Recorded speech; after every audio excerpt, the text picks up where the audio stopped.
Yeah, it started.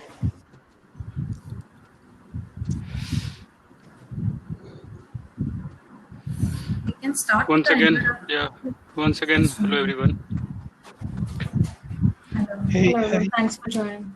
hi Manish. Hello.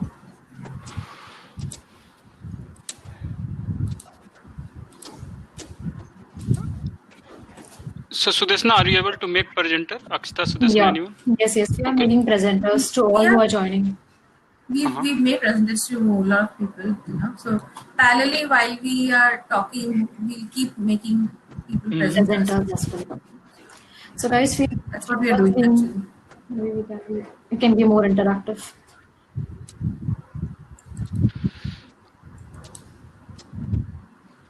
So let's start with the introduction sessions. Anybody who's attending our meetup for the very first time, can you please speak up? Tell us about yourself.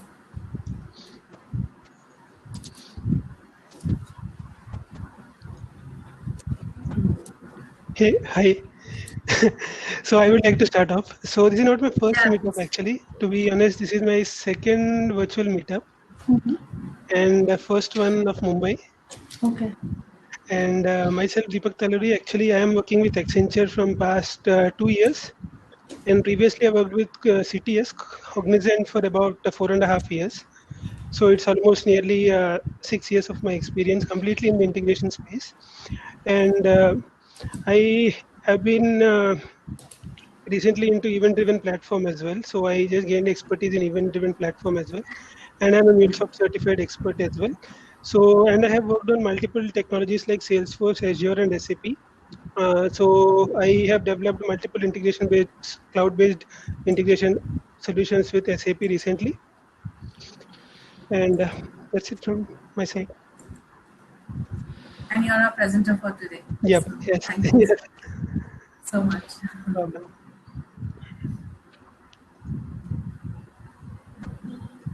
Okay. Anyone else who would like to introduce themselves? Who are new to the meetup, coming for the first time, and also new to MuleSoft?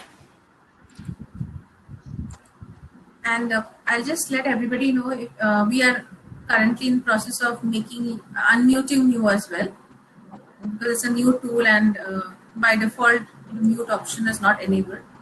So we as host have to do that. So I'm doing that while. Yeah, and if in case, If you find yourself unmuted, please speak. please ping us. Yeah, don't hesitate to ping us. We'll just unmute you. We have unmuted almost everyone.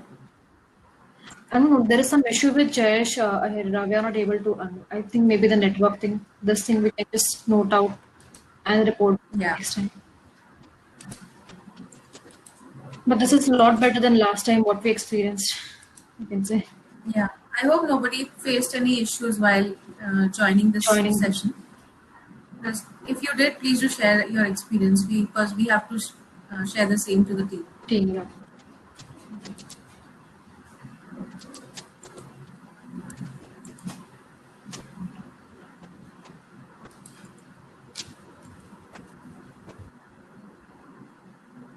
Sorry. Is this platform new? I mean, previously it was Zoom. Yeah. Previously it was Zoom or Google Meet we used to use, and this is something which is like MuleSoft is brought up by the platform. Okay. Last time also we had Yeah. the same platform, Yeah. but there were so many issues, and they have rectified it this time, and like, we are hoping there won't be further issues this time. We started with this platform from the 1st of August, and coincidentally, 1st of August we had our meetup. So we were the first people to use it. Okay. It's still in a very early phase, and they're taking feedback from us and just rectifying the tool. That's what they do. That's nice. So no one is new or what? Like everyone is. I can't see anyone. We have Introduction. Hello. Hi. So, This is Abhiman Mungal. So I'm currently working with Lexicon Networks on an integration tool like Jitterbit from past 2 years. So this is my first virtual meetup with the MuleSoft. Yeah, that's it. thanks. Welcome back. Welcome. Yeah. Thank you. So Have you attended our in-person meetup? No, this is my first. Okay, first with us in Mumbai. Yeah. Anyone else? We kind of have completed 2 years already, Mumbai meetup. So we started in August 2018 and it's 2020 September. So 2 years is completed. It's great. Okay.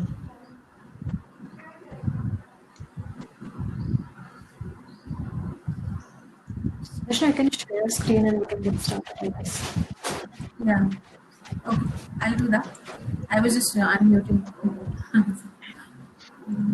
We'll start. We have 29 attendees. So No, I think we can start with the introduction slide slowly, and we'll move to the to the or presenter. shall we take up some more introduction from the audience? Yeah, no problem. Anyone who would like to introduce themselves, who are new to meetups, who are new to MuleSoft? I was thinking we'll wait at least till 4:15. 7 more minutes. Or anyone have their own lockdown story or quarantine story, something you can, if you want, you can share. We'll have this listed as a fun fact of the meetup. So Yes. might be your name will come, as a part of fun fact of the meetup. So if you share the story related to your, lockdown or some quarantine favorite room or something. Francis is joined.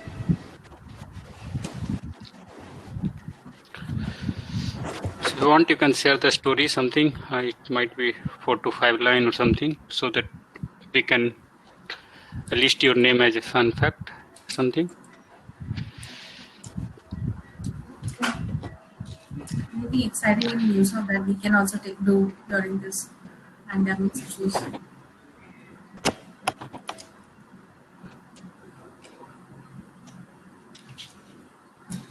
And Rangrao, are you there? Rangrao Patil.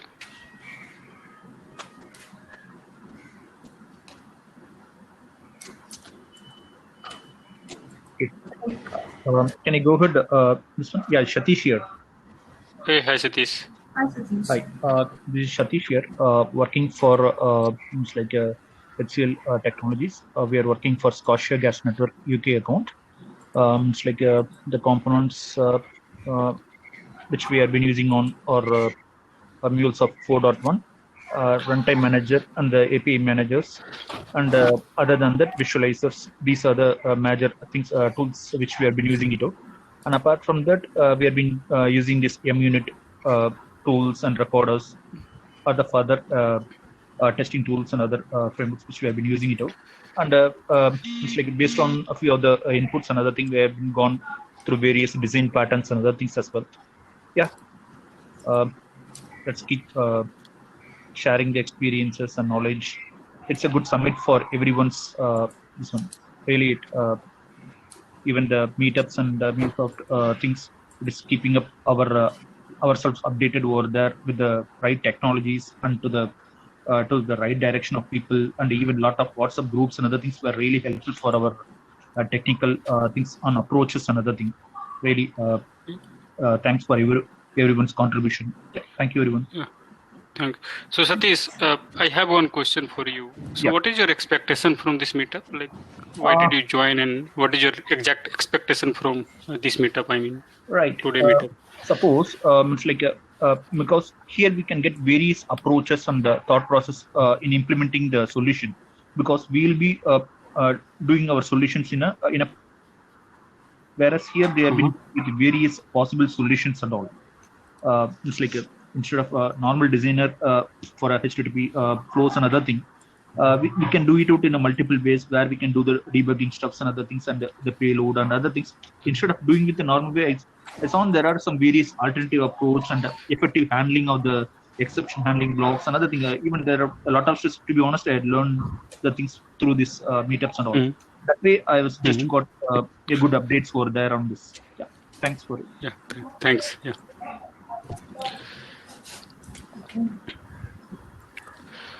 So Deshnakshta, do you know we have a room facility also in Baby? yeah, we do have. Yes. Yeah.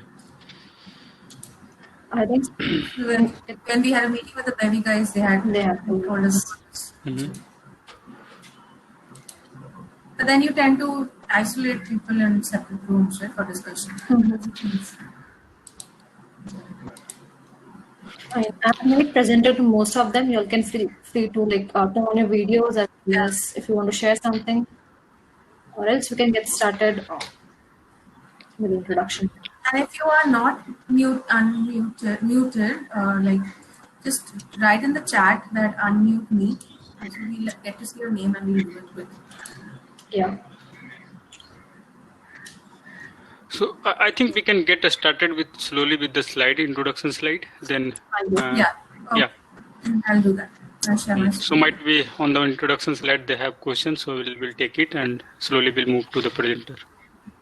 So while I am sharing, you all parallel keep unmuting. Mhm.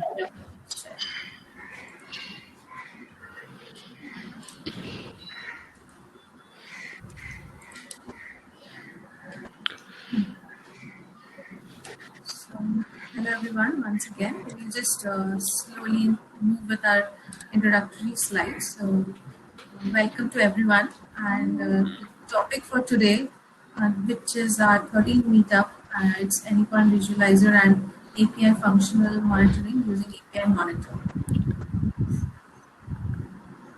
Well, few rules and regulations. Basically, this is a new tool for us, Bevy. It is a little different from Zoom.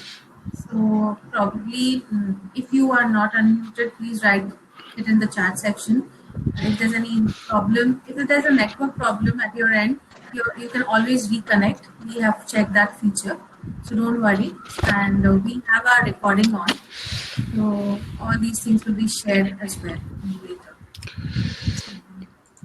About the attendance part, you can write your name, but this tool automatically checks you into the tool.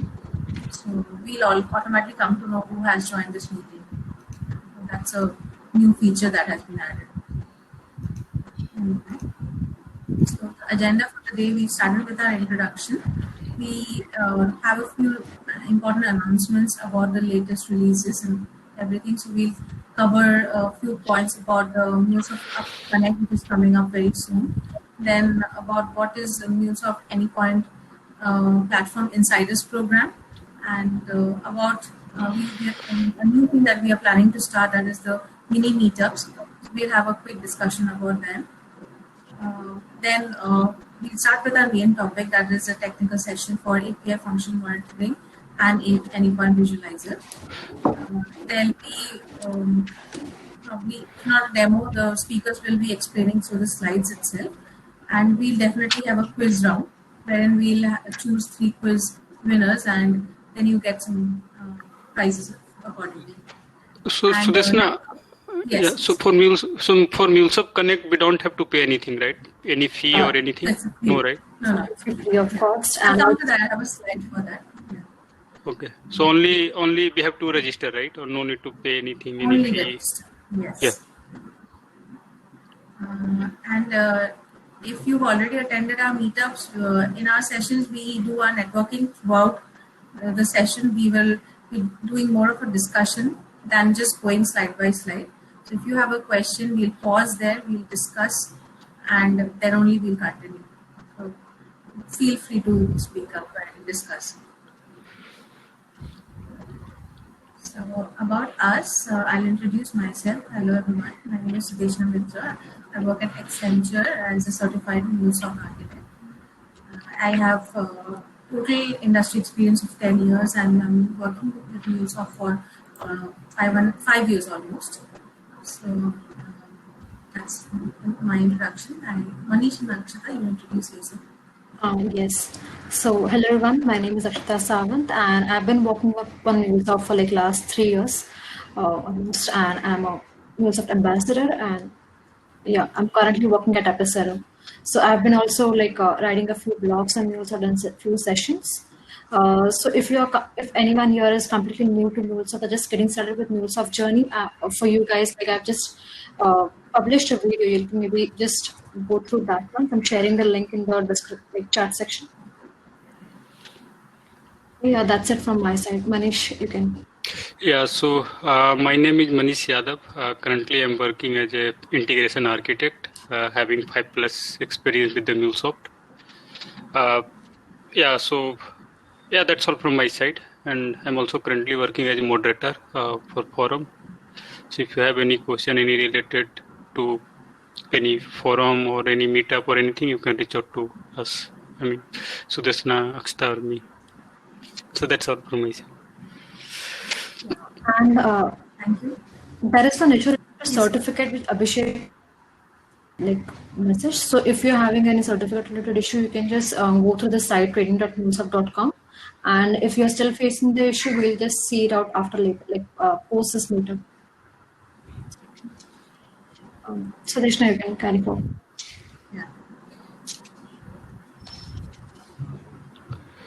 So the speakers for today are Avdesh Parikh and Deepak Kaluri. They both are part of Accenture as certified MuleSoft SMEs. Deepak, Avdesh, you want to introduce yourself? Yep. So this is Deepak Taluri. I'm working with Accenture from past 2 years, and I was working in MuleSoft from about past for almost 4 years, and I'm currently certified as a MuleSoft developer as well. Thank you.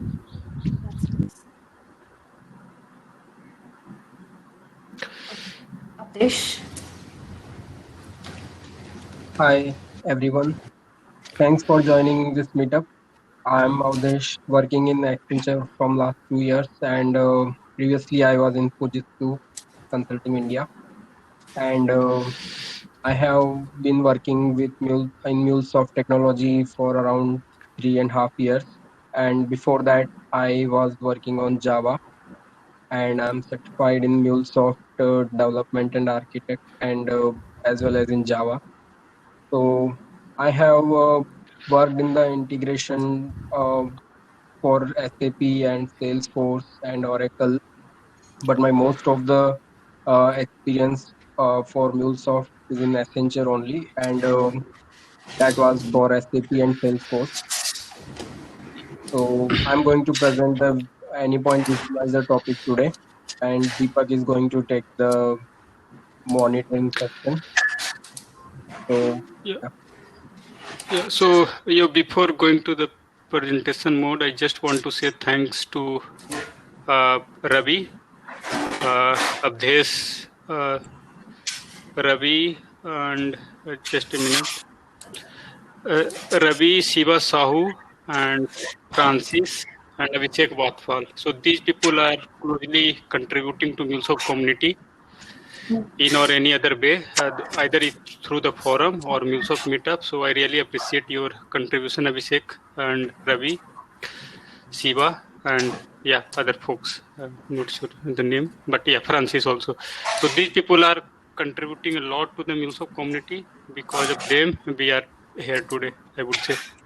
So thanks for joining and thanks for contributing to our MuleSoft community. Thank you. And we move on with our important announcements. So, first one is please to register to the latest connect that we have. That is the second connect we have for 2020.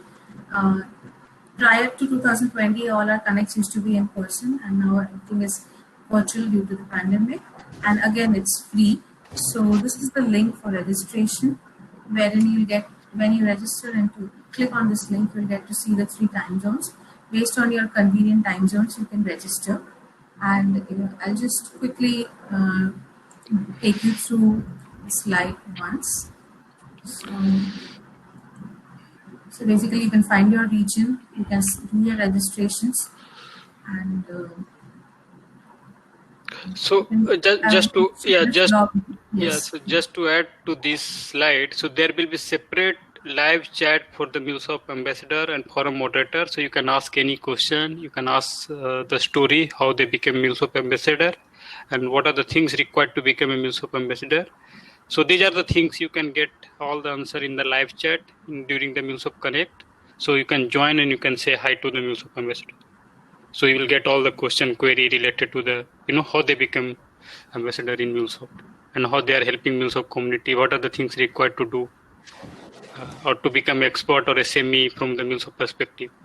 So these are the questions you will get clarify when you join MuleSoft Connect. So there will be separate booth, I would say, for the developer meetup, and all the people will be there. So you Correct, Sudeshna? probably will yes, we will definitely be there Mm-hmm. for the different time zones that we select, obviously. Yeah. Also, as Manish was mentioning in the beginning, this is a complete free event. There's no fee associated with it. Also, there are a few FAQs available if you want to read through it about your computer requirement, your network speed, and everything. The basic information is what you'll find here. Manish, other than that, are we giving out anything in the Connect? No, so there will be free voucher, but that will be decided on the fly by the MuleSoft training On the fly. department. Yeah, so I would recommend everyone to join, and might be you will get free voucher, free training. So these all are secret. So we don't know, but you will get something. That is for sure. Yes. The last time people got some goodies and all. Yeah, goodies and all. Yeah, correct. You need to collect some points and then you get goodies like from yourself. Yes, I think that should be there this time also. Yeah, and there is important announcement. I think I am not sure Sudeshna has mentioned in the slide or not, but just to let you guys. Second one. No, regarding the training one. Okay. So if you complete the training from MuleSoft, the fundamental Mule4 training, you will get free voucher. That is for sure. If you complete 100%, you will get free voucher.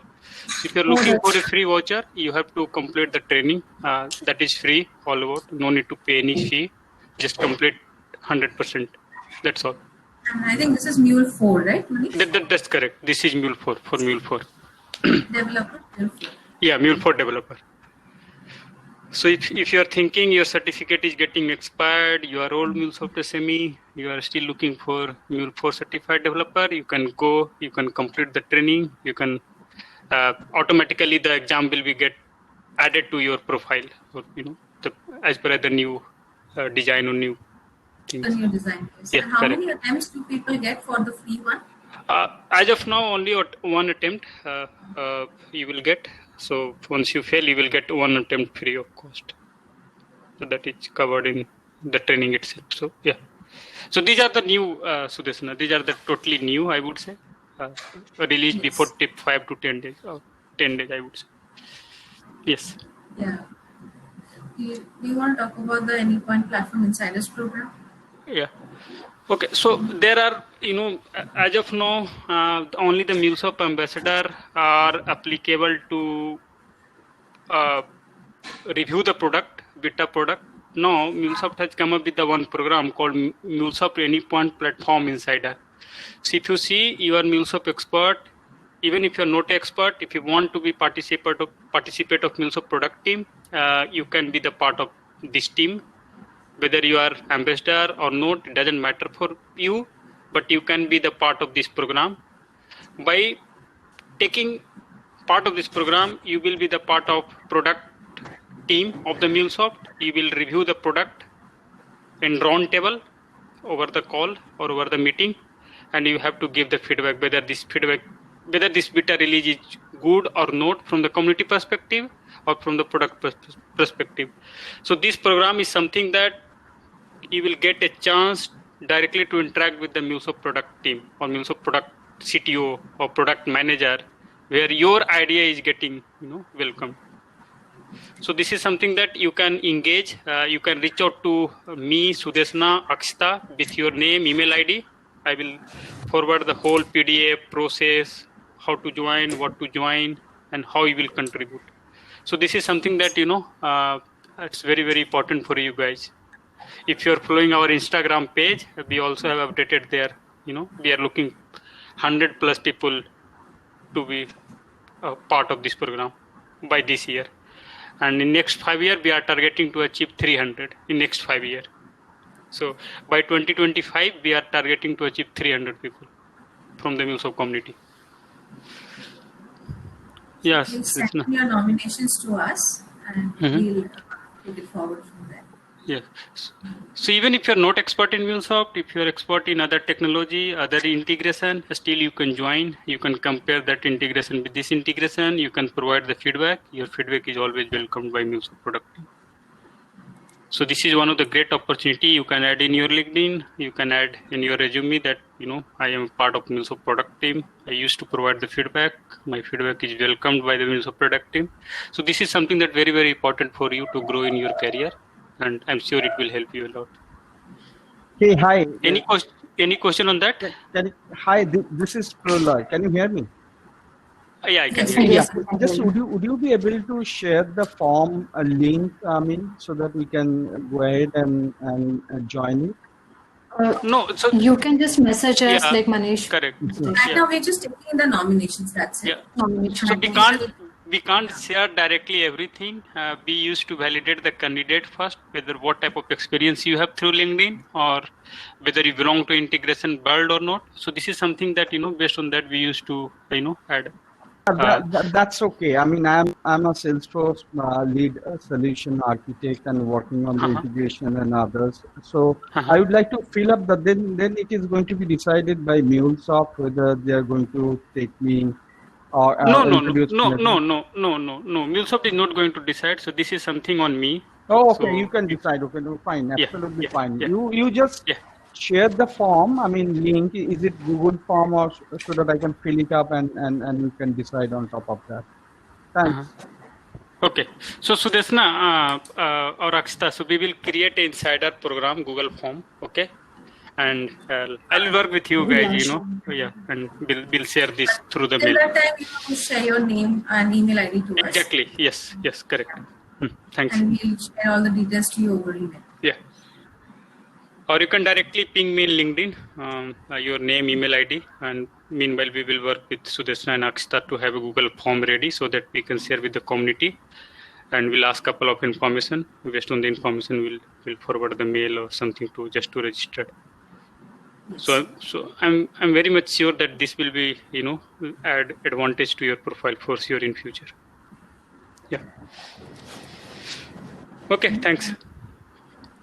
Akshita, would you like to talk about the Mumbai mini meetup that we planned? Yeah, sure. So guys, we are having we're having a Mumbai mini meetups, and it will be like currently our meetups are they are once in a month or once in 1.5 months approx. So we'll be having this meetups like bi-weekly sessions, which will be like 1 hour session, 45 minutes. In 45 minutes, we'll be covering up the topic, and 15 minutes will be like for Q&A. One speaker at a time. So for that, we've just created this Google. I'll share the link with you guys, so you all can just. I have the link open just to show how it is. This is a kind of created. Okay, with the timings and dates which is feasible for all of us in ISTRs. At late night also we are fine with it, around 9 p.m. and something like that after our day ends during the weekdays or weekends, whatever suits you the best. So we'll take the majority, what is the majority people, what are they expecting, time zones and and also the topic which you want to be covered. So this is something new which we are coming up. This is from MuleSoft side only. So we are waiting for your feedbacks, guys. Please help us with We'll this. share this. Akshita, have you already shared? Or? Okay. Yeah, I've shared it. And the last one was, this is one of our July 30th release. Which we've just mentioned in our last meetup, but we didn't speak much about it. So, Anyquant Studio 7.6.0 is the latest Anyquant Studio release. Manish, anything you want to add here? Hello. Yeah. So I think most of the people are aware of this release, but something that I'll just give a highlight, not exactly the highlight, but you can go through the MuleSoft documentation. Only I want to make sure that you people can use 7.6.0. So there is an important parallel for each processor come into the picture as a part of drag and drop. So earlier you have to mention as a part of XML tag where you need to write, the parallel hyphen for each or whatever. Now you can drag and drop directly from palette to the studio. And there are a couple of improvements. So I would request everyone to go through the release notes. So Sudeshna, if you share this link to Yes, to the I've already chat. kept in the, yeah, you can share this. Yeah. So this is something that, so before, the one important rule for MuleSoft expert or MuleSoft developer, before you start working on any studio version, you have to go through the release notes. So if you are trying to install a Studio 3 or 7.6, you have to go through the release notes first. See whether your, the problem lies in this studio or not. If there are some problem with this studio, you still can go ahead with 7.5.1. It's not mandatory to go with the latest one always. Totally depends on your requirement and things. But yeah, so you have to go through the release notes, read the release notes, what exactly all about, what are the improvements they have done, and what are the fixes need to be done in future. So based on that, you can decide which studio I need to work. Go back to the slide. Yes. So I think that was our last slide. So before we start with our topic for the day, anything that anybody would like to share? Yeah, just a minute, Sudeshna. I just got to know from Shweta that a few of my links and chats, they are not visible actually. So if you are not able to see the links which I have sent in the chat section, you all can just message me over We'll do WhatsApp. that. Or I'll just share those link again in Telegram Yes. group. So I'm sharing the link for the Yeah. Telegram group as well.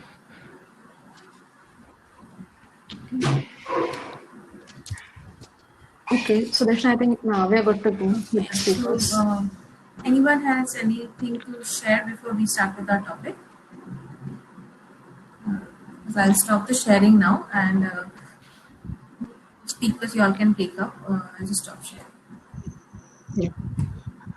Thank you, Sudeshna. So who is going to do the first? Like Avdesh, you or?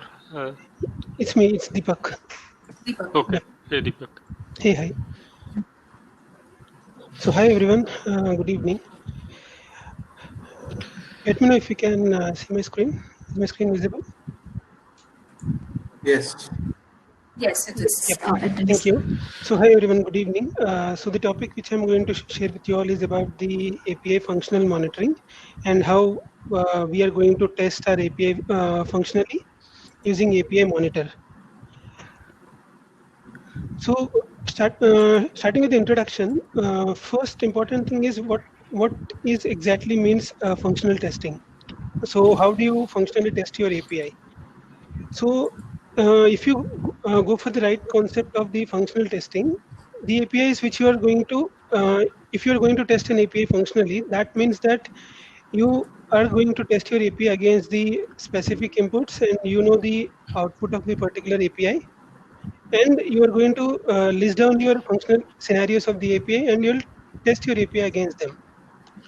So to test your API functionally, the first important thing is you have to have some framework available or some product available for that to test it. So if you see here, currently we are going to leverage this API monitor for this API functional testing. So this is nothing but, this framework is nothing but, it will actually test your quality and reusability of your APIs wherever they are deployed. In the sense, like if your API is deployed on a public location or on a private location, that means on any endpoint virtual private cloud, on endpoint VPC, you can test all these particular APIs by using this framework. And this next most important thing is that these APIs can be deployed. These APIs might be deployed on different environments, like they might be deployed on dev, test, or prod environments, where you can run specific test cases on the particular API endpoints at particular scheduled intervals. So in that sense, what will happen is you might be able to know all the functional any errors in your APIs before even you deploy your API onto Cloud App. Okay, so that means like say suppose you're going to deploy an app in the higher environment and you wanted to know whether the app is working functionally perfect with all your scenarios and everything. So you can just test your particular API on top of it. And this functional monitoring is actually based on concept of black box testing.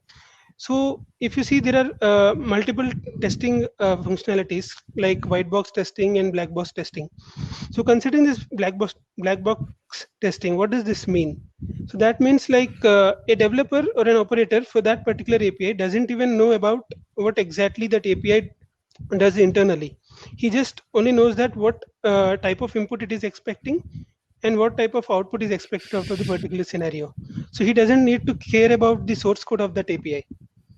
Okay, so that concept is actually involved in this API functional monitoring, where you don't need to know about the internals of the API. It just you need to know the input of that particular endpoint, and you have to write particular assertions on the output of that API.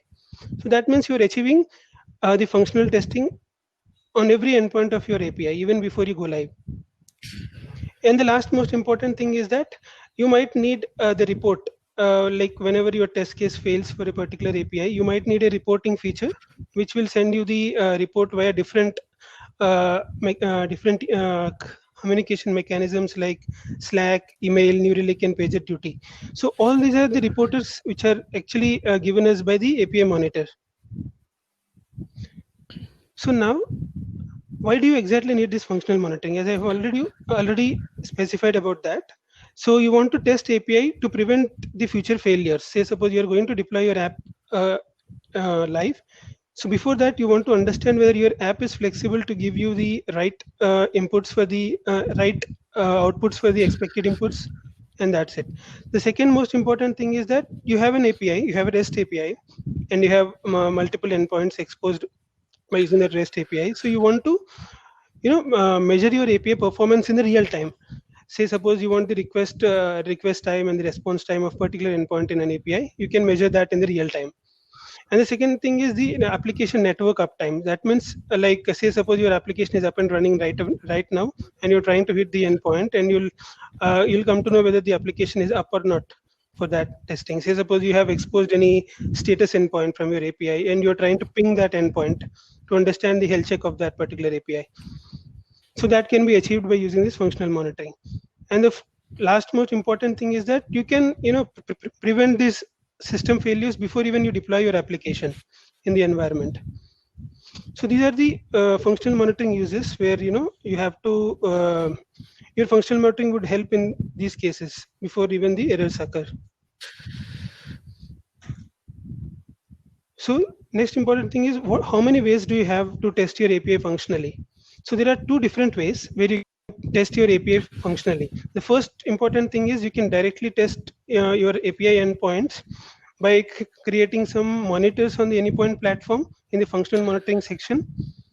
So that means these monitors are nothing but test suites actually which will execute your will be executed by the schedules at the particular times, and they'll execute your test cases and they'll give you the reports accordingly.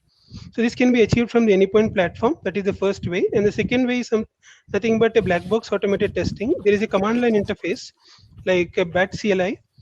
So you can use this BAT CLI to write your test cases manually using any interactive development environment, any IDE.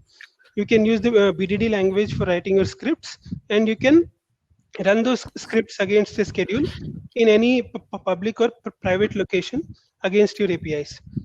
So this complete BDD language is dependent on the given when then approach, in the sense like you give an input to your API, and there will be certain conditions when that particular test case should be executed.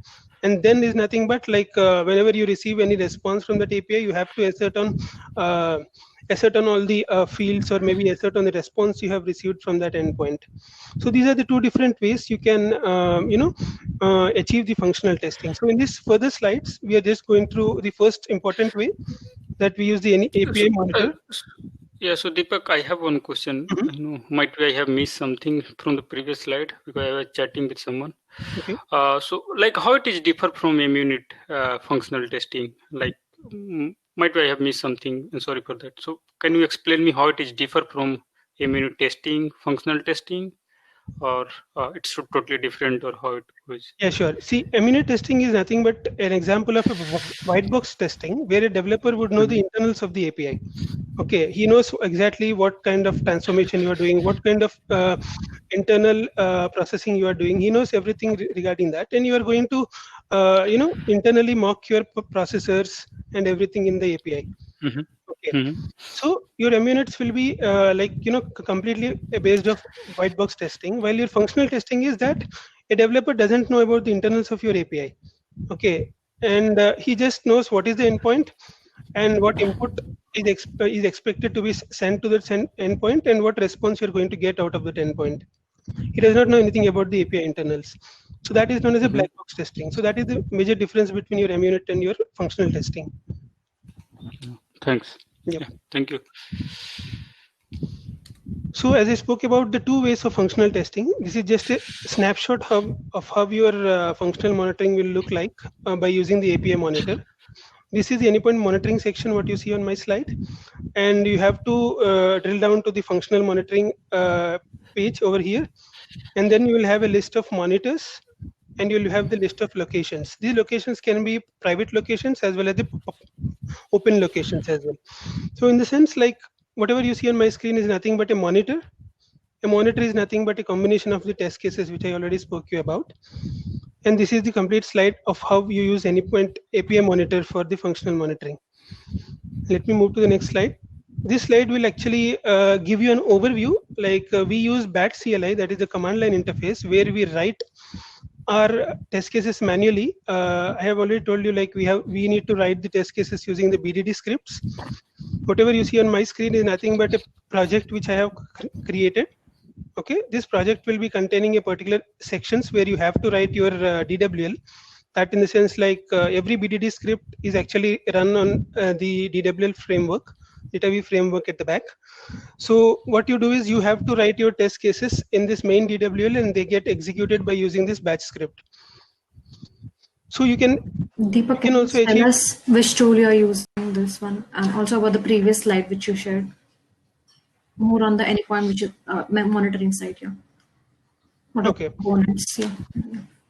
Okay, so this one is actually on the Anypoint platform over what you see here. In the Anypoint platform, you have to switch to Anypoint monitoring section over here and then move to the functional monitoring, and you have to create your monitors over here. Okay, using the create function over here. Okay, and after that, what will happen? You have to create individual test cases using this monitor over here. Okay? Each monitor can have multiple versions of the test cases. Okay, each test case can have also multiple endpoints, which I'll walk you through in the next slides. In this slide, the interactive development environment, what I was using was IntelliJ. In that, what I try to do is we first try to create a monitor over in Anypoint platform. We can export this monitor and we can import that monitor in your IDE, IntelliJ, and then you can edit your particular test scripts with some custom assertions, and then upload again this test suite back to your Anypoint monitoring section in the Anypoint platform as well. So what happens is that it just, there might be a feasibility of writing the custom assertions by using this BAT CLI. So that's where we use this BAT CLI and we perform the custom assertions to read the APIs. So I think before we go to the next slide, I can see Manik has joined. Manik, are you there?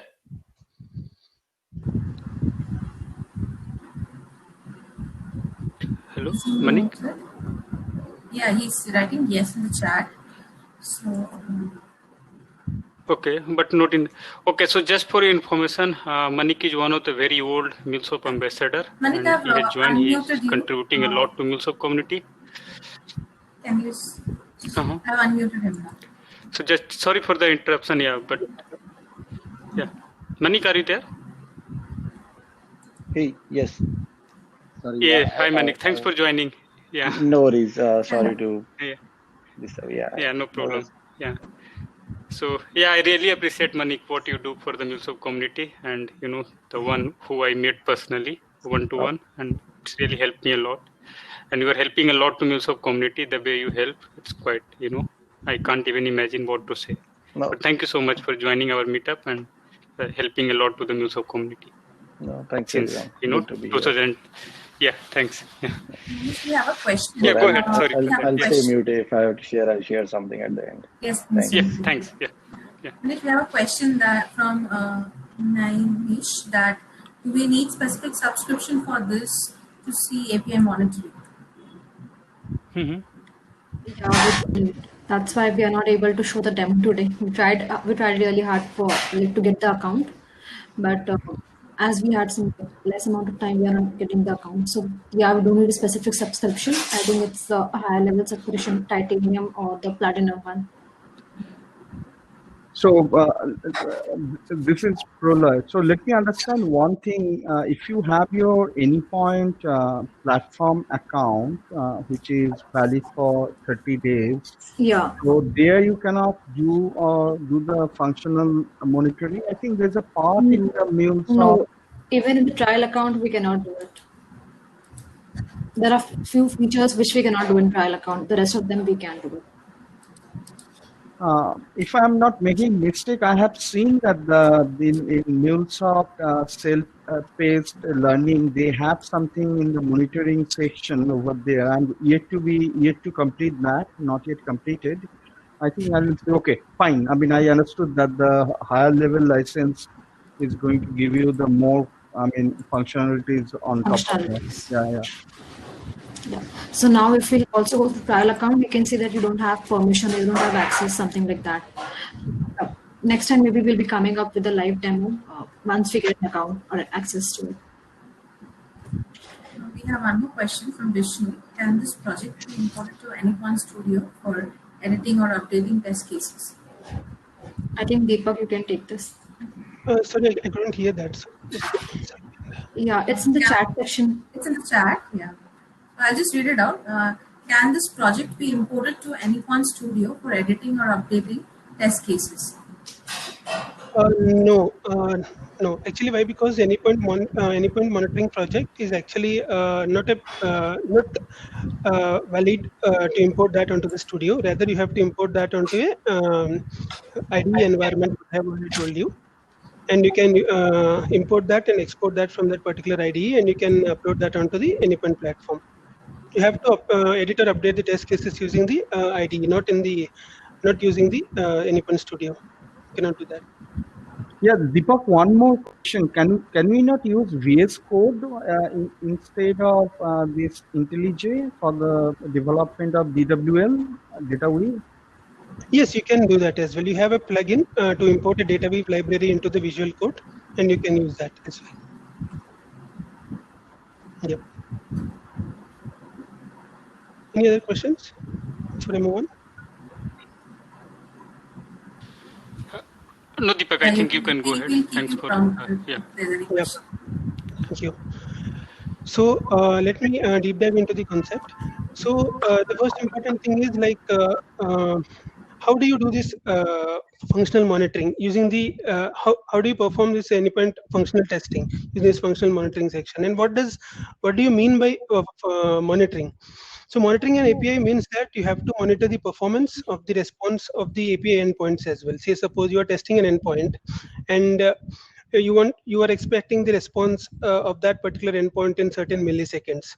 So that means you are testing an API for the performance of that particular endpoint, and also you are also asserting on the functional scenarios of that particular endpoint.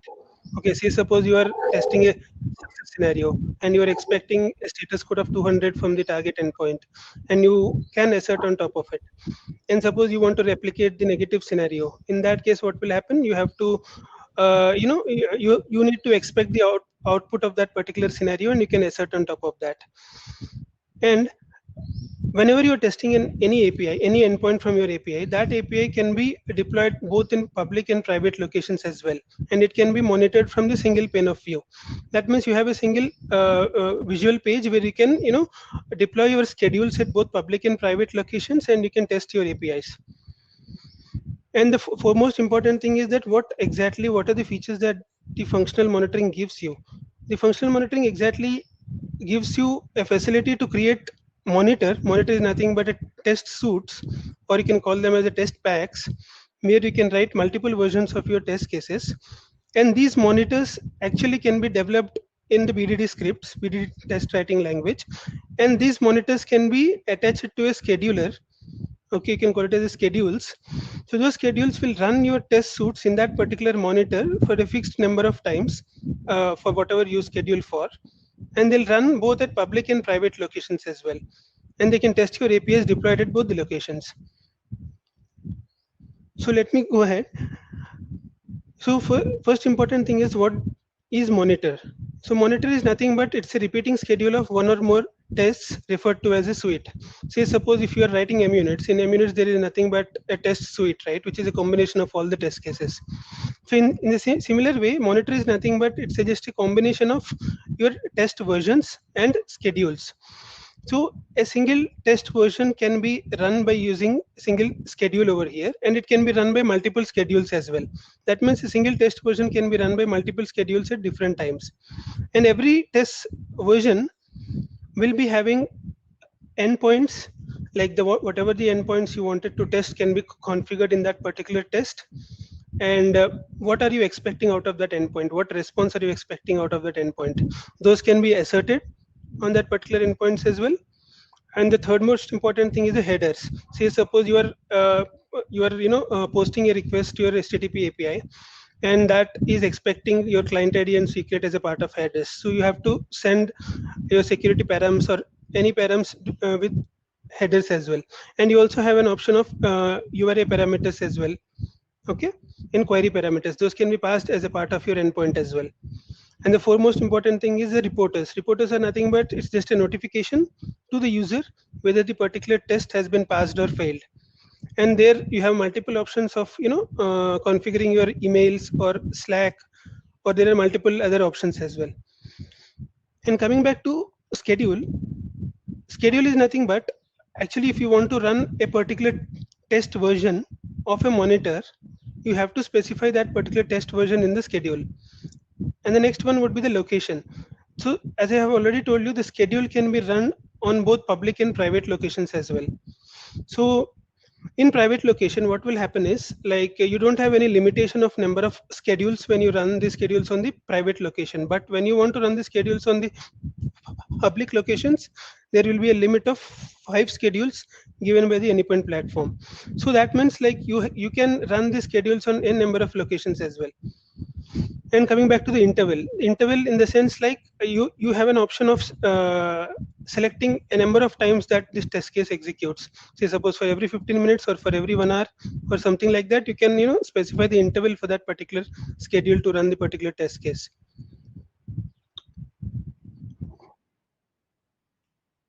Yep. So Deepak, I have one question, quick question with respect to the location. Yes. So when you say private location, right, what exactly it means in terms of anything related to like the way you have explained? So what exactly it means when you say private location, and how it is related to VPC? Whether do we need VPC for the private location, or without VPC can I create a private location? And no, actually you have to have your endpoint VPC where your MuleSoft applications are up and running. So you'll be having your worker address, okay, your location, your worker address, okay, where your VPC is running. That means whenever you create a schedule in a private location, that schedule will be actually created inside your VPC. Okay, in your private cloud, wherever your applications are running. Okay, that means, yep. So does a schedule need to have some worker IP or some IP address that need to be assigned from VPC CI CDR range, or no? Or it's just a UI which connect internally to VPC, or how do you think? Like, if you give me, see, I'm very new to this part, honestly speaking, so that's the reason I'm asking this question. So when you try to just to get more clarification. When you try to create this schedule in the private location from the endpoint platform, okay, so what will happen is your MuleSoft applications are already, there might be some MuleSoft applications which are already deployed on your virtual private location, correct? I mean VPC inside, correct? So what it happens is your endpoint platform account will directly give you an option or a drop down where it has to create this particular schedule. Okay. So what will happen at that moment when you select any particular what you can call it as a particular IP address or something like that from the portal, so it will automatically create your schedule at that particular VPC.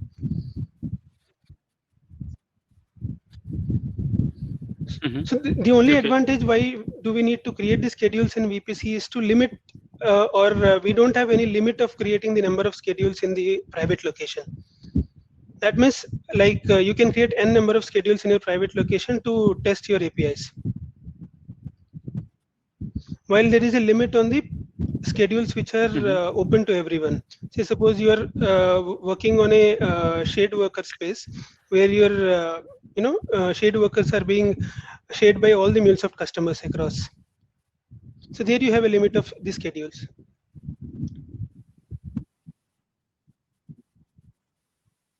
Okay, so I can create a Yes. schedule But you have a limit without on number of VPC also, schedules. right? In public location. Amount is 5 schedules. How much? So you cannot if you want to increase more than 5 schedules, then you have to contact the MuleSoft Success Manager for that. Yep. Yeah, I know. Yeah, that's a hard limit and all. So moving ahead, no problem. So moving ahead, so thanks. as I have already spoken with you, there can be multiple test versions inside a monitor. So initially, when we create a monitor, it would create a test version with 1.0.0, and thereby any further change in the test will be your version will be getting incremented. Say suppose I have made a change in particular assertion and I have saved that particular monitor, that would create a new test version with a new test schedule.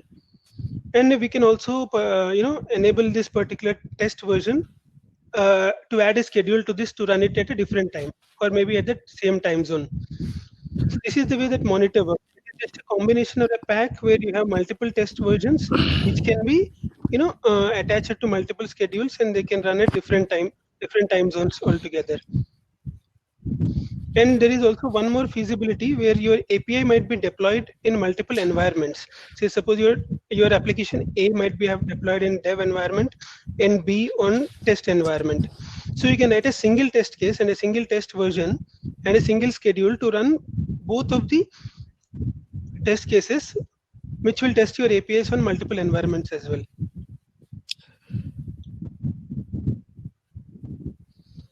So this is a snapshot where how you can start creating a monitor.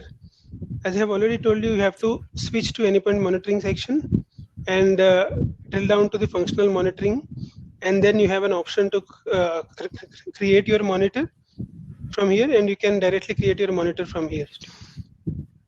So just go ahead with the slides. I just have pressed this button to create my monitor.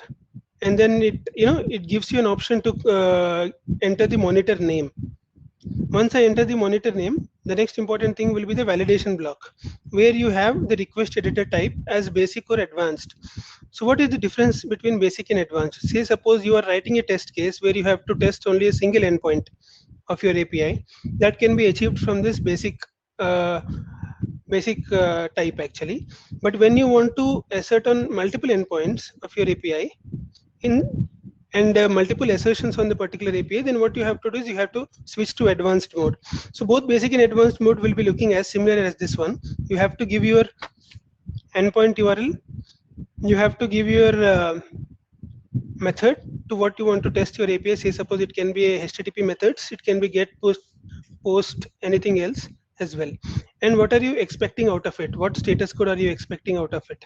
So you can assert on any assert on any field which is coming out of the response as well. And the last one would be the header. In header section, say suppose your API endpoint is expecting some client ID parameters, okay? Client ID or secret parameters, or rather any other parameters as a part of header, you can just define that over here.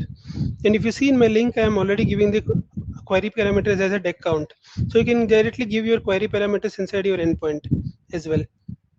And the next important thing will be the execution location, which you see here. These are the, I have already told you there, whenever you are deploying this application, that will initially add a schedule from your selected location from here.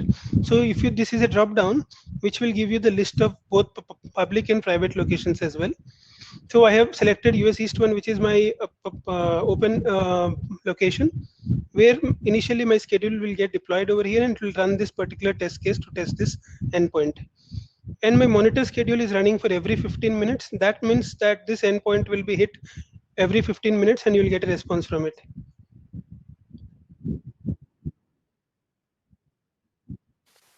So what is the minimum minute? It's Yeah, I can. If you go to the previous slide. It's 15 minutes. Yeah, what is the minimum or yeah? Okay. Okay, and regarding this execution location, right? So US East 1.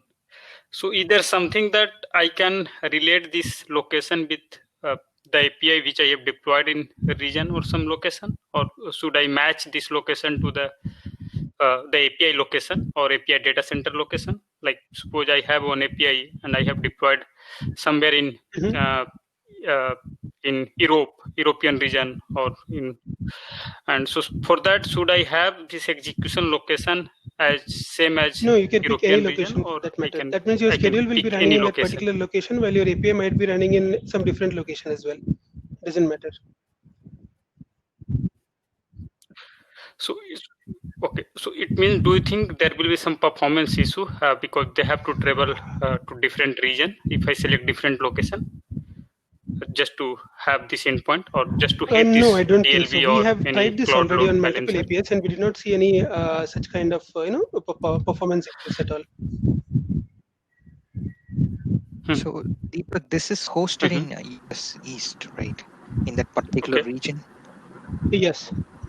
Okay, and the runtime can be anywhere. Like the actual APIs can be running in any region. Yes. Yes, that's correct. Yep.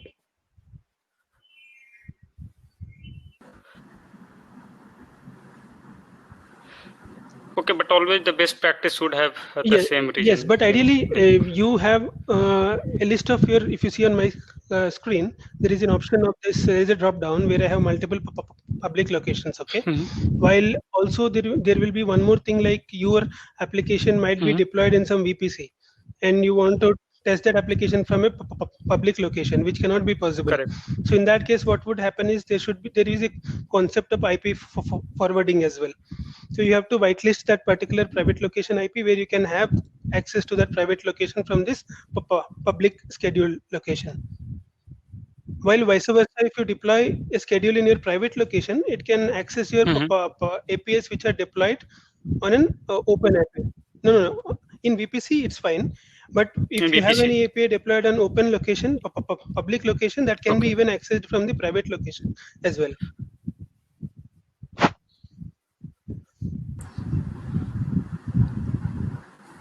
Yep.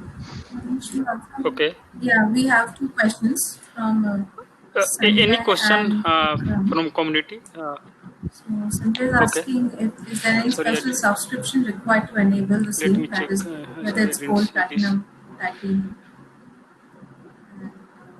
Vikram is asking, can we pass payload for post methods here? Deepak, can you just check that? Can we pass payload for post methods here? Yes, that's correct. We can pass the as well. There's a drop down where if you select the post, it will enable you the place where you can type your payload as well. You can pass your payload. That's correct. And considering the subscription, we were using the platinum subscription, so it is it is enabled in the platinum subscription as well. Platinum and above. I am not quite sure whether it is enabled on the gold for a moment, but on trial account it is not available. But from platinum and above, I see that.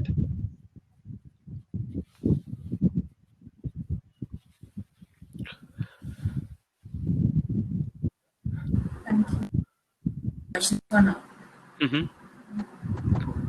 Yep. Yeah, Sai is written, is it for individual endpoint? It's a fun question.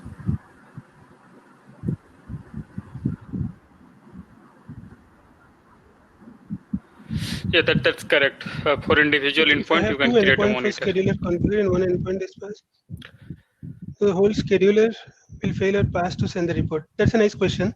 So two options here actually. So if you have, say, suppose two test cases and the first test case has failed. So ideally, the default thing would be like your complete test case would fail. For that reason, it would not execute any subsequent test cases. But if you want to change this functionality, you can download this particular test case onto your local system and edit it manually using the BAT CLI. Okay, you can use any interactive development environment and you can edit your test case so that it won't fail your subsequent test cases. Even though if it fails at the first point, it will just fail that particular test case and it will execute all the remaining test cases.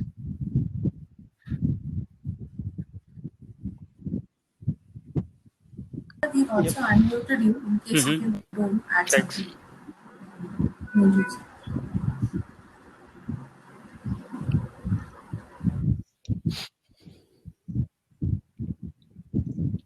Any more questions? Hey, Deepak, one. Yep. Yeah. Yeah, No. Deepak, one more thing I just wanted to know. Yeah, We go are ahead. talking about Go the ahead. REST part of the application and the integration, and I hope this monitoring and other aspects of MuleSoft is also similarly applicable for the SOAP, right? I mean, Yes, that's correct. Yes. yeah, thank you. Yep. Yeah, so anyway, for the SOAP also you expose HTTP as an endpoint, correct? Underlying Yes, the that's- language will change, like thank from you. JSON to XML or something. But Yep. yeah, I mean, yeah. From Vishnu, I can see there is one question. I thought it is tied to control plane US East. Okay. So control plane has two regions. One is U control and another is US East. That is most of the people are using as a US East control plane. And from my perspective, I don't think so. The monitoring is tied to the control plane. Yeah, it should not be tied to the control plane. There should be the different region apart from the control plane region. So control plane has only two regions, US East and EU, I would say. Right. And there are a couple of things. Interrupt here, Yeah, but, Manik, go ahead. what he's saying is right. If you go on the monitoring and choose the location, UI only gives you two options, or the US East one to select as location. So for earlier thing where your API is, let's say, where you're on the Euro somewhere on the Europe side, it may not be possible for you to choose that then control plane. If you are on the US East platform, if Correct. you go to EU1.anypoint.platform, which is like a Europe platform, there you will have the location to be Europe location, so that you can get as much close as to your API. So it will also matter where your control plane is.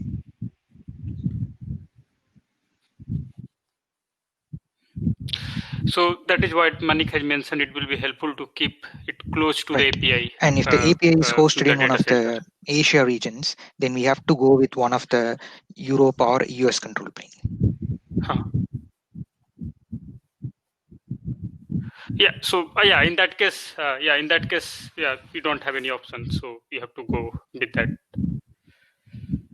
Or you can compare the closest location, whether it's a U or US East. But anyway, when you set up a MuleSoft platform, you only have to decide, or your organization has to decide which control plane you are going to take, either U or US East. So anyway, you have only one option left in that case. Yeah.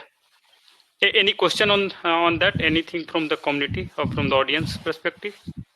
So we have a Manik and other folks, other expert people, so they can answer also.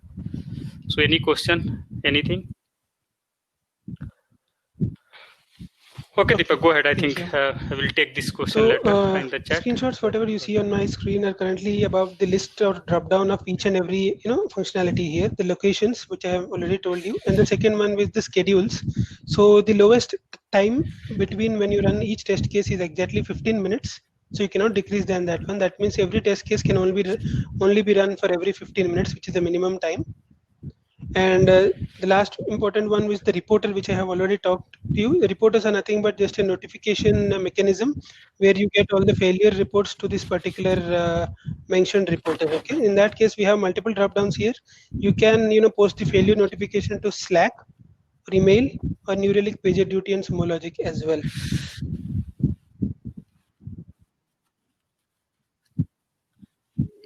So I can use my own server report, right? On server, custom server also, just to generate the report, rather than using PagerDuty or something, Sumo Logic.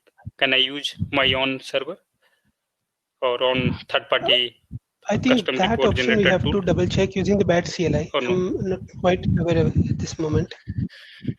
maybe I think that can be done using the BAT CLI, where you Okay. can configure your multiple reporting mechanisms as well. So this is nothing but a monitor overview actually. Say suppose you have initially created one monitor. Okay, so after you create the monitor, initially when you create it, there will be a default schedule which has been added to this monitor, which is getting created from the drop down which you have selected initially. It will run your test case for the first time, and you see this particular screen over here. This will give you like when did this particular version of the test case run, and how much duration did that run, and where is that particular schedule as executed. And the fourth important thing is the configuration. The configuration is nothing but it's like whenever you have multiple variables defined which you want to use them under multiple environments. Say suppose you have an property which is interrelated to the environments on dev, test, and prod. You have different values for that particular property. You can define that here like a dev, test, or prod, and you can use those properties inside your test case and further. But again, this option can be only edited once you download the test case and edit that on your BAT CLI, and then create those separate configuration parameters in that test suite, and then you upload it back. Otherwise, defaultly when you create any test case using API monitor, it will just give you the configuration as default.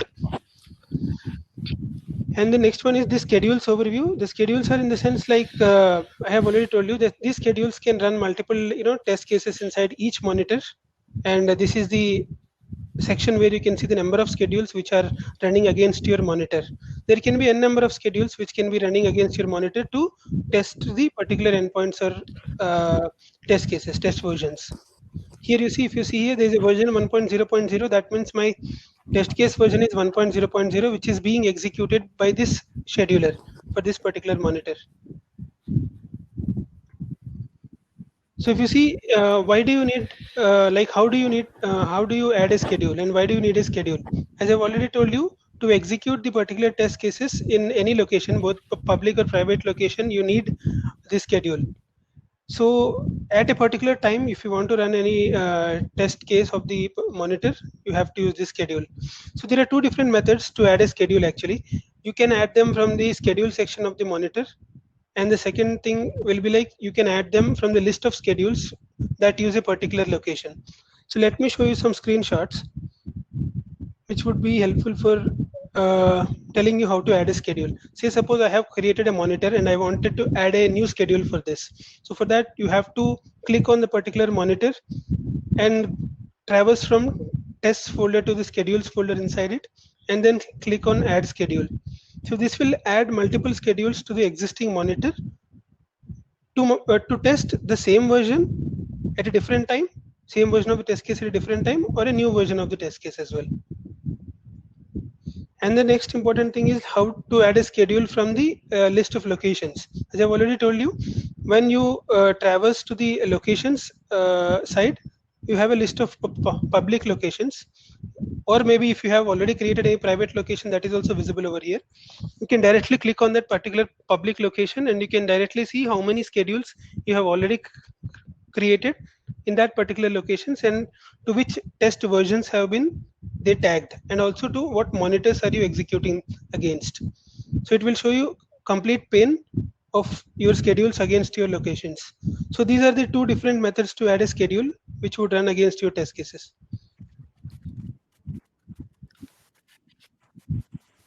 Yeah, so thanks. So I can see a couple of questions in the chat. One from Satish for non-prod server during the weekend. Can we limit?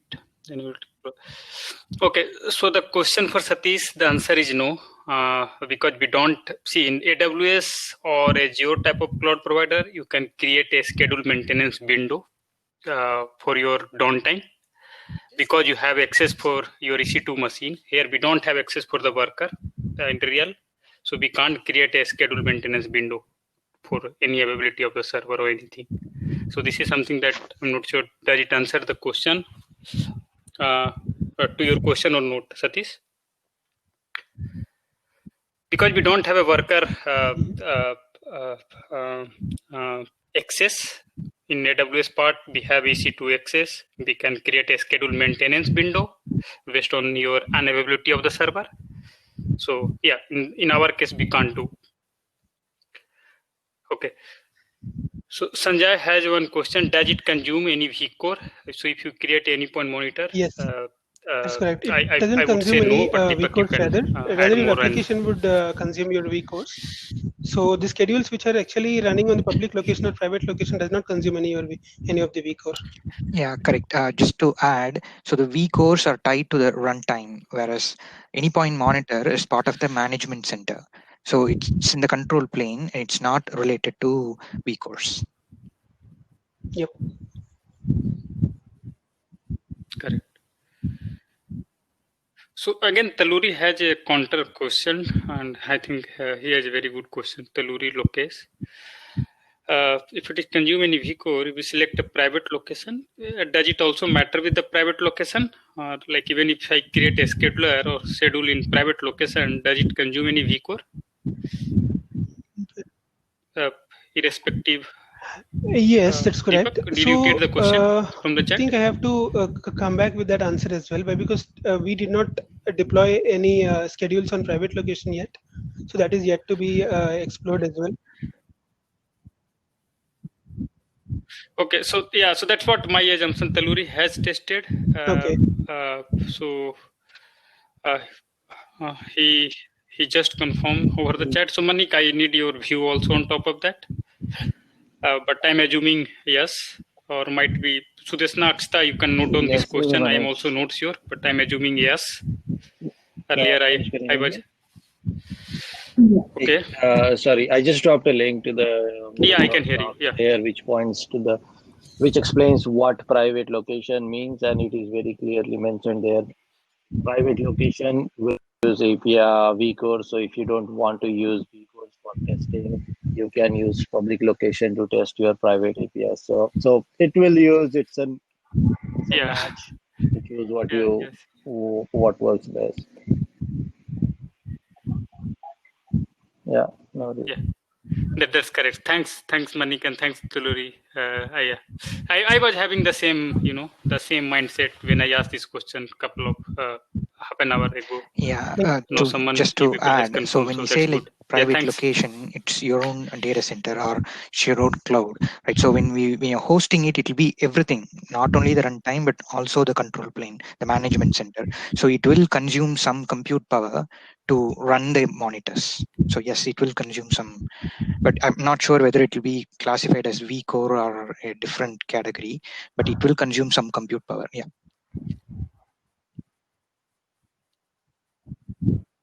Yeah. So I mean, in terms of MuleSoft, when you say compute power, we just assume as a vCore only, like at high level. So when you say the compute power, I say vCore only. Okay. So yeah, that's correct. Yeah, thanks everyone. I think it's a nice introduction, a nice conversation, I would say. Yeah. So the next important thing is like once we have a schedule in place and that is running against your monitor to execute the test cases, then there should be an option to delete the schedule as well.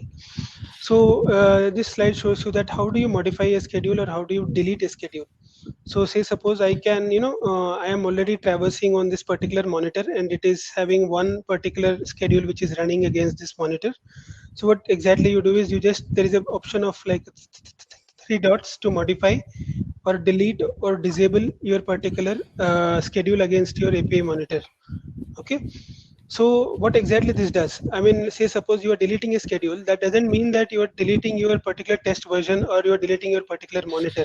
It's just that you are, disabling this, you are just, removing this schedule and you are freeing up your schedule number to execute that on the different API endpoints as well. That means your test case will not be scheduled to run at any point of time, even though it is present in the monitor. So this is the way how we generally, modify or delete or disable this particular schedule. So once you click on modify schedule, what all options do you have? You can, assign the same schedule to a different version, different test case version of the same monitor. Also, you can change the location of your schedule. And the second thing, if you want to schedule to a different time other than the one which is running already, you can do that as well.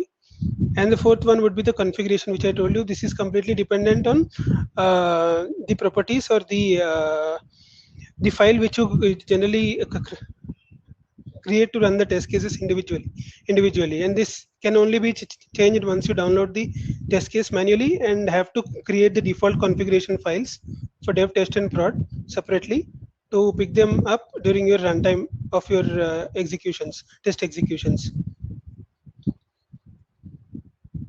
So the next important thing which I have already told you is like we have already talked about the deletion or modification of the scheduler and the schedule, and now we will talk about the deletion of test or monitor.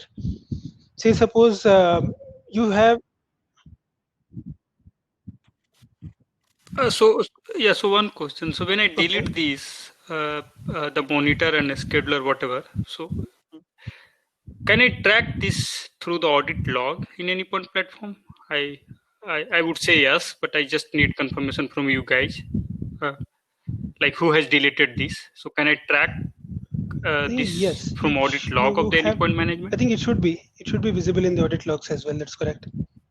Any action on endpoint platform for that particular user will be visible in your logs, audit logs as well. It should. Okay. Yep. So whatever you see on my screen are the two options where you can delete this particular test version or either delete the complete monitor as well. Say suppose your monitor is having only one test case and you are deleting this particular test case, that will automatically delete your monitor as well. It doesn't allow any monitor without any particular test case to be already there. That means if there is one test case, if you delete that, the monitor also will get deleted in parallel to that. And if you want to keep a monitor and a test case, but without a schedule, that means it is just idle and the monitor is not scheduled to run. There is no costing involved over there. Okay. Deepak, can we have multiple test suites part of one monitor? Multiple test suites. You can have multiple versions of your tests. Yes. Okay. A monitor is nothing but a suite of multiple test cases or multiple version of the tests actually. Okay. Yep.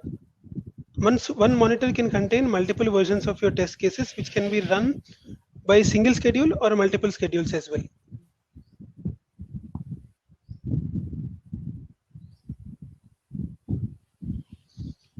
So whatever you see here, say suppose I have written my test case to execute or test an endpoint, and that test has been passed successfully or either it failed.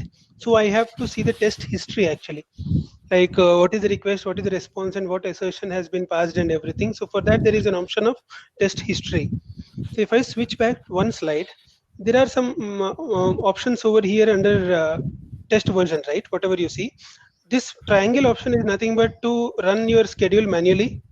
See, suppose you want to schedule run your schedule now at this point of time rather than the configured time, then you can press this triangle button, and this button is nothing but it is just an test history button. Say suppose your execution has been passed and you want to see what assertions have been passed and everything, the details of your test execution, you can just press this button.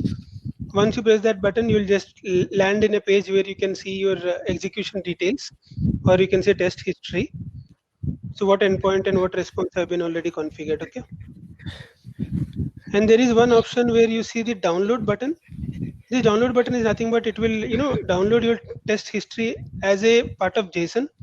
Okay, why? Because the default structure of this test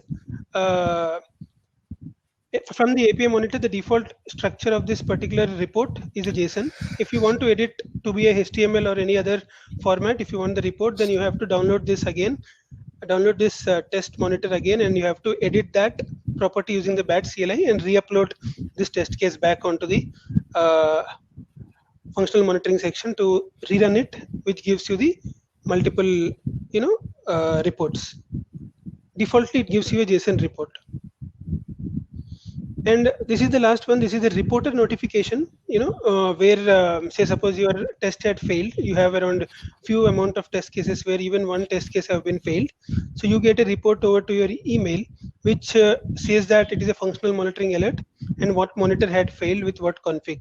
and it gives you the list of test cases, and also you can call them as hyperlinks, where you can directly traverse to that particular link to see the test execution where it has been failed.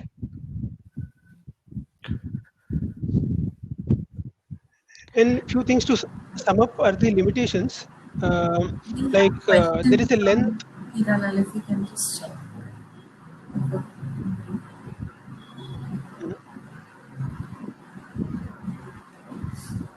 Can we change the scheduler time in the BDD approach by manual coding to run at every 5 minutes, upload it again in the functional monitor? Yes, that's correct. If you want to run your, if you want to schedule your monitors using, schedule your test cases using the monitors from the BAT CLI, yes, you can do that. But internally, what BAT CLI does that you would internally try to log in into your Anypoint platform account from the BAT CLI, and when you create a schedule using the BAT CLI on the command line interface, that would internally, create a schedule in Anypoint platform, which is again visible over here in the functional monitoring section over here. In the same thing, if we switch back the previous slides, you can again see the same schedule over here. That means whatever the schedule, whenever you want to run it, you can schedule that in the BAT CLI as well.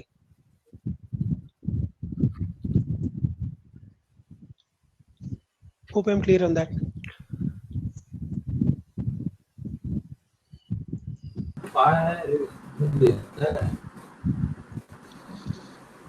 Yes, I can hear you. Okay. So I wanted to talk about few limitations actually. The limitations are nothing but like the length of the time before the test times out. Say suppose you are testing an endpoint and you're expecting a response within a stipulated amount of time, but sometimes you won't receive any response from that particular endpoint because of the maybe like a timeout, or the target system is down and you're not receiving any response, or your system is hung up without giving any response. So your endpoint will not give any response within the stipulated amount of time. In that case, what happens is when you're running that test in the open location, so what happens is that you have 120 seconds of the default test timeout. So within 120 seconds, if you don't receive any response from that particular endpoint, that test case will be treated as a failure. This is just to save the resources on the open locations. This wait time on the open locations is not, you cannot alter this actually. Instead, what you can do is you can run the same tests in the private locations inside the Anypoint VPC. Okay. In that, what you'll be having is that you'll be having a default time of 30 minutes for your test case to get executed, and you can increase also that time from the runtime manager. So this is one of the limitation on the open locations, but on private locations, this can be this can be modified. And then next important thing is the number of schedules. As I've already spoken to you about, you have only 5 schedules on the public locations. Once your your 5 schedules are exhausted, then you have to contact your CSM to get them raised, or either you can use your Anypoint private location. You can bring up the schedule for your private location to test your APIs. You don't have any limit over there.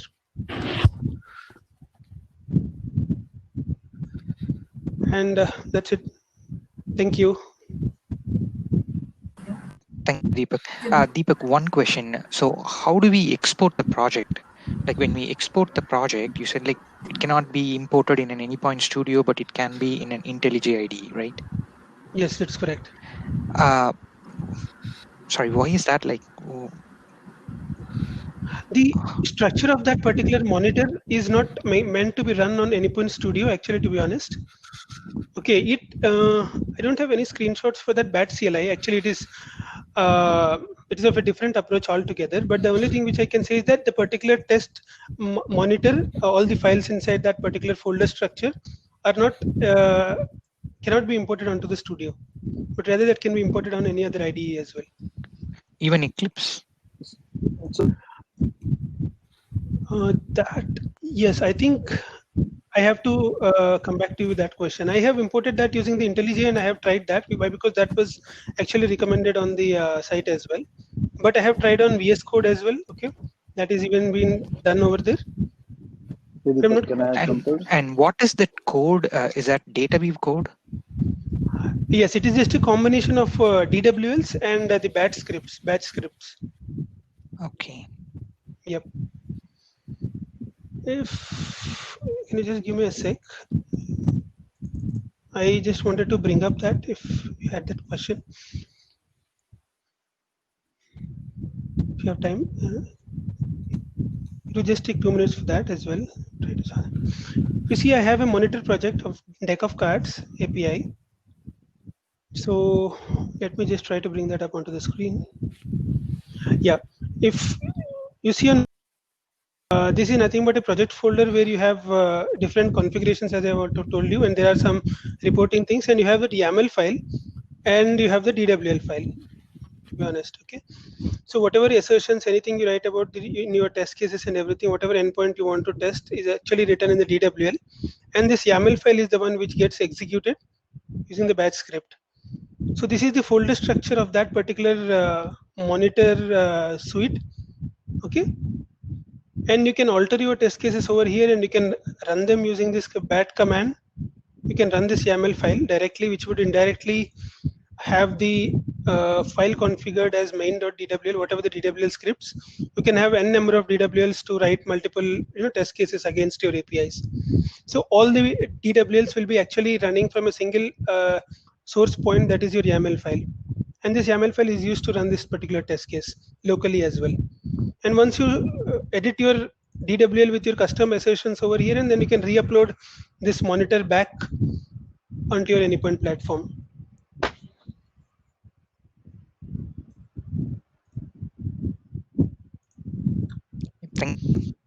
Yep.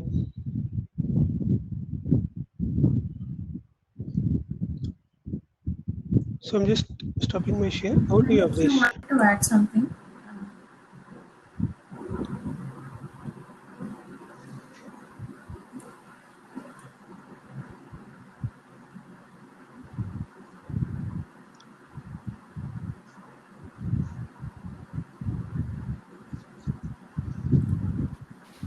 Yeah. Hello. So, Manish, you there? Should we have a quiz round now? Yeah, I'm here. Yes. I think we can take one quiz on this topic quickly. We'll have a quiz. What do you think? Like, And then I'm okay to have a quick this. break as well.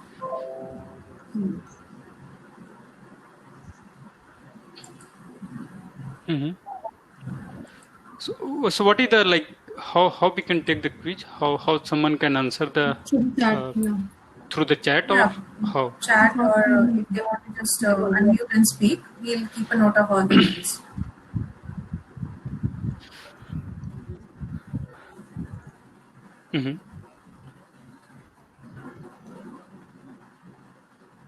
Okay.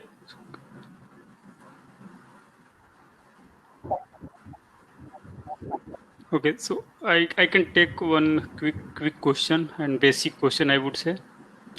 Hey, so that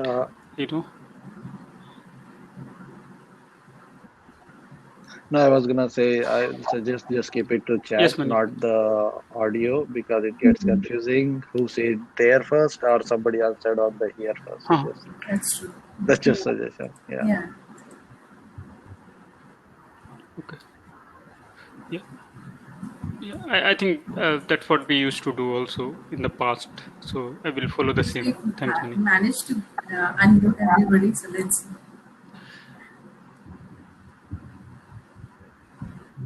see. So I'll ask a quick question to the team, and I'm hoping the people, all the MuleSoft leader and MuleSoft ambassador are not allowed to participate in the quiz. So if you are MuleSoft ambassador or MuleSoft leader, you are not allowed to take as a, with a part of this quiz.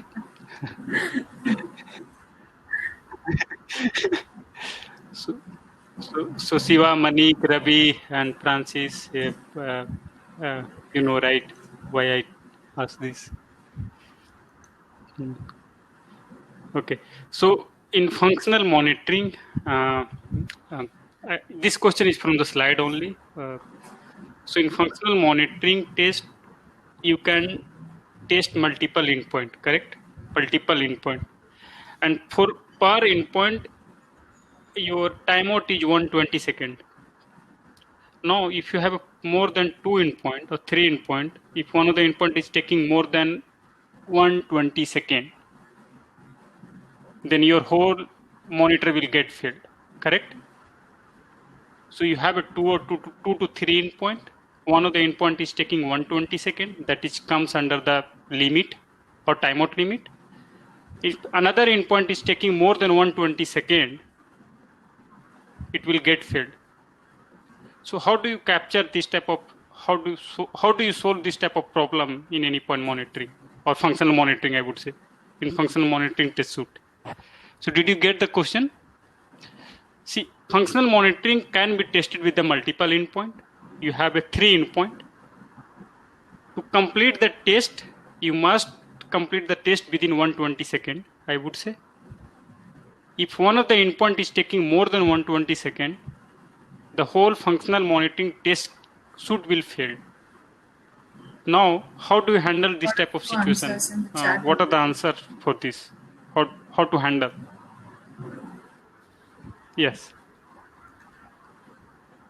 Anyone need more clarification on the question? I think it's very straightforward from the slide.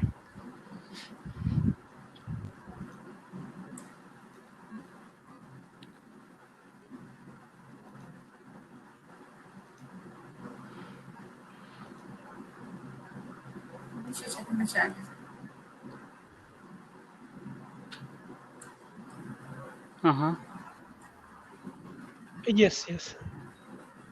So Deepak, are you there? Yes, I got the question.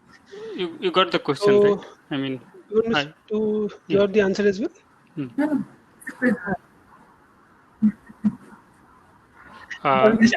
we'll wait for you, but I want you to give answer. Anyway, you are not eligible.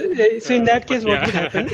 You would like to see the test case, and there is an option where you can break down your test case. Okay, you can break down your test case, and you can use that particular you can run that particular test case on a private location where it gives you more than 30 minutes. But say suppose your test is timing out more than 30 minutes as well. In that case, you have one option where you can break down your test suites into multiple test cases, and then you can do that testing as well. So only one option what I answer would be is that use the private location so that it would be handled over there.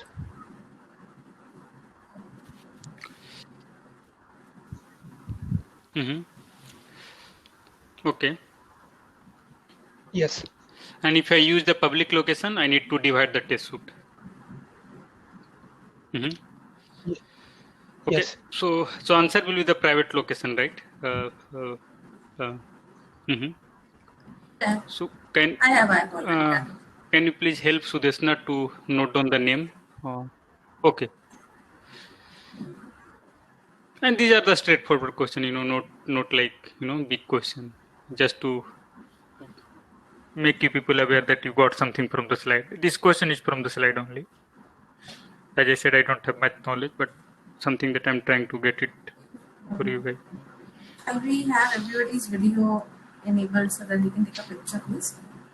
We'll take a very short break, 20 minutes max, and we will be joined by 6 o'clock IST.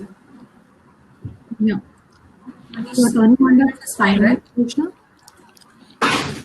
Sorry, turning on the timer, IST. No, but let's take a picture first. Yeah, sure. So if everybody, yeah. So I need to switch on the video. No, actually. But there is some limit, right? There are some limit to. See, Oh.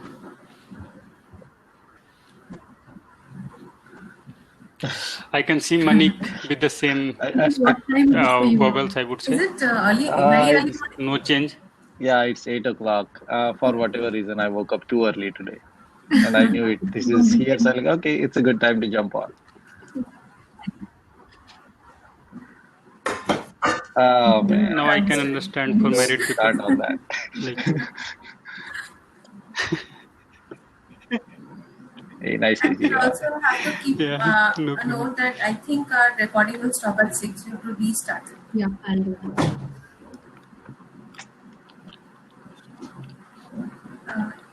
Everybody else, Mahesh, Paul, Vishnu, Francis.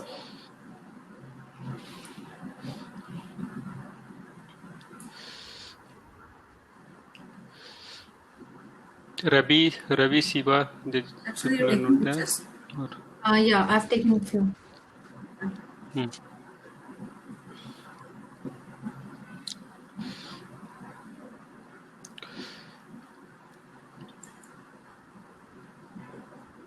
Are we good? Yeah.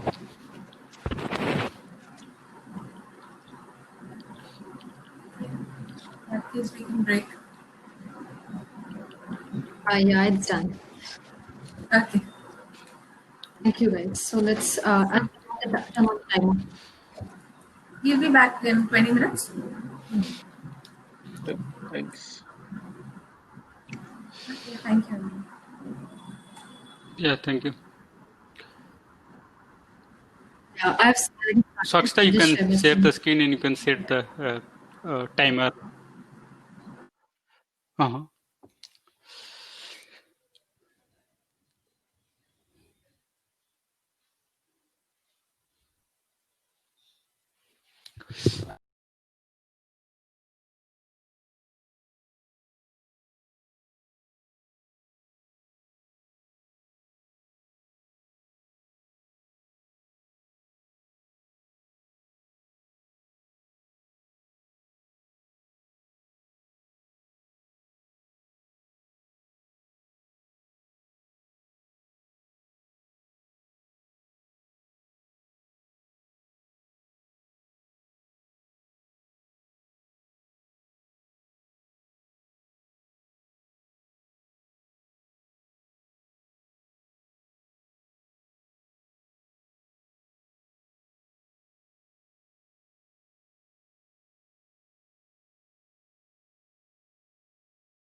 Hi, Manish, you there?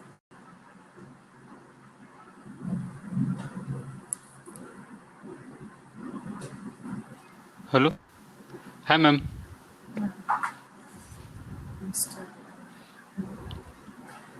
Hello. Can you hear me? Yeah, I can hear you. Had your lunch or dinner? Lunch, right? 6 o'clock. 6 o'clock. I had my breakfast today somehow. I No. manage.